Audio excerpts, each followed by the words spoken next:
AITA for refusing to continue providing free childcare for my stepdaughter? I did a work program with the local clerk of court's office when I was in high school. They hired me when I graduated and I had my 30 service years before I turned 50. With 30 service years you can get your full pension at any age. I worked until my first grandchild was born. Then I retired to grandma daycare. I have 5 grands, 8 male from my stepson, 7 male from my son, 5 female and 18-month male from my daughter. I babysat all of them with no issues or complaints. I still keep the 18-month-old Monday to Friday, and the older ones summer and school holidays. My stepdaughter and her boyfriend have been in non-stop drama since before the baby was born. When she was 10 weeks pregnant they presented a 3-page list of rules for when I was babysitting.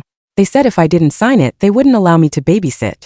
I said that I understood their need to do what was best for their baby, and I assured them that there would be no hurt feelings on my end when they made other childcare arrangements. Some of the rules were almost understandable but most were downright ridiculous, and none of it was going to work for me. I don't remember them all but some examples are: I can't take the baby anywhere without their permission. I can't watch more than one additional child while babysitting. I can't cook. I had to provide the full name, DOB and address of any potential visitors ahead of time for their approval of the person being around their child. They have to know anytime I have a guest over and know who it is and how long they stay. My 9-year-old cat would have to be kept out of rooms where the baby would be, even when the baby wasn't there. I couldn't get another pet without their agreement. When she was 7 months along they came back with revised rules in an attempt to compromise. I again let them know that their expectations were not going to fit with my life, and they should just find other childcare. 2 days after my stepdaughter went back to work, she called and asked if I could keep Cullen the next day. I agreed but made it clear that I was going to provide safe, appropriate care according to my judgment and I wasn't going to deal with complaints or whatever that I was violating their rules because I wanted it very clear that I was not agreeing to any of that. My stepdaughter was okay on the day she picked Cullen up and dropped him off. I felt like she was interrogating me every time she picked him up but it was tolerable but her boyfriend was downright rude. I got to the point where I actually spent Sunday dreading the start of the week because of dealing with both of them but especially his behavior. At minimum he'd pick up Cullen, make a big deal of partially undressing him, make at least one snide comment about my cat or if I had any grandchild besides the 18-month-old or if I had cooked or whatever. Then he'd say, I guess we don't have any choice but to put up with this for now. Or I guess you are happy that you won. This went on for 4 months. I spoke to my stepdaughter several times about it and told her that obviously they are very unhappy with how I cared for Cullen, and that they should really work on finding something else and that in the meantime he needed to be less vocal about it. It would get better for a day or two and then he'd start again. It all came to a head as Thanksgiving was approaching. He was very verbal about the fact that he didn't want me to keep all my grandchildren over the break. I made it very clear that there would be a couple of days that I had all of them, and that they needed to make other arrangements if they had a problem. They didn't make other arrangements and when he picked Cullen up on the first day that I had all my grands, he was very rude and although nothing happened, everyone was happy, clean, fed, had a great day. He said, to Cullen, that he was sorry that they had no choice except to leave him in an unsafe situation to be neglected. I called my stepdaughter that night, relayed to her what was said and told her that she had 2 weeks to make other arrangements and that she needed to drop off and pick up Cullen during those 2 weeks, and if her boyfriend came to drop him off I would refuse to keep him, and if he picked him up I would not keep him again. So things were better only dealing with her. At some point she asked me if I would keep him until January because they found someone but he couldn't start until then. I agreed. She picked Cullen up and dropped him off. Everything was fine. On New Year's Day several people sent me a screenshot of a post her boyfriend made on social media about how thankful he was that they were finally able to leave Cullen without worrying about his safety, or him being neglected. He didn't outright name me or accuse me of anything specific but anyone who knows us, knows I was keeping him and the post implied plenty. I was just happy that it was over. Friday she called me and said that their new childcare provider had told her that Cullen wasn't a good fit, and that she couldn't bring him back Monday.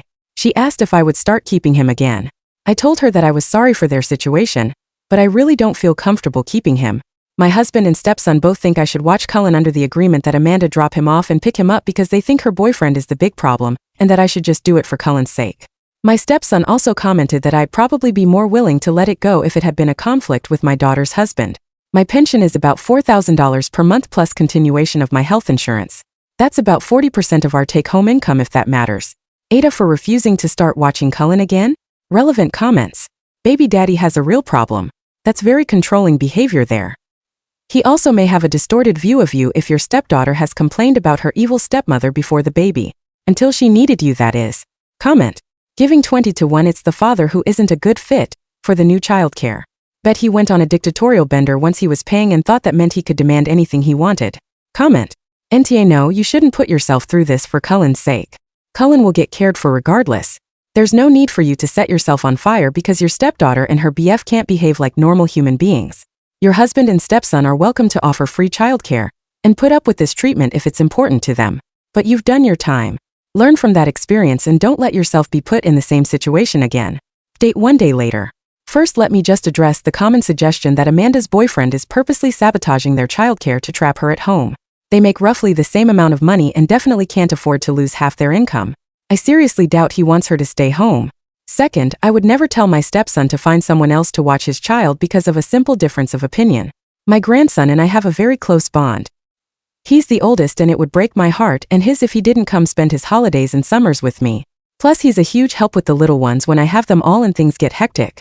I would never be so petty as to make him, and all my other grandchildren, suffer because of an adult disagreement. So I sort of asked around about why they were dropped by their new sitter so quickly. Apparently they weren't. Amanda picked Cullen up and dropped him off both days he went and everything was lovely. He did cry quite a bit, but they expected that to get better as he adjusted to not being held as much. My husband and stepson talked to Amanda, and she said that they realized that they can't afford daycare. They already made the easy changes, packing a lunch, giving up fancy coffee, etc. And his dad and her mom are both giving them about $100 per month towards childcare and they can barely afford it, but they didn't realize that you have to send everything the baby needs. I buy diapers, wipes, formula bottles, extra clothes, etc. They just hand me the baby. They didn't realize that daycare didn't cover all that. Also, imagine her boyfriend's surprise when he found out what the staffing rates are in this very expensive daycare. One adult cares for 5 infants. I guess he thought that someone would provide one-on-one care, diapers, wipes, and formula for $350 per week. My stepson relayed their apology.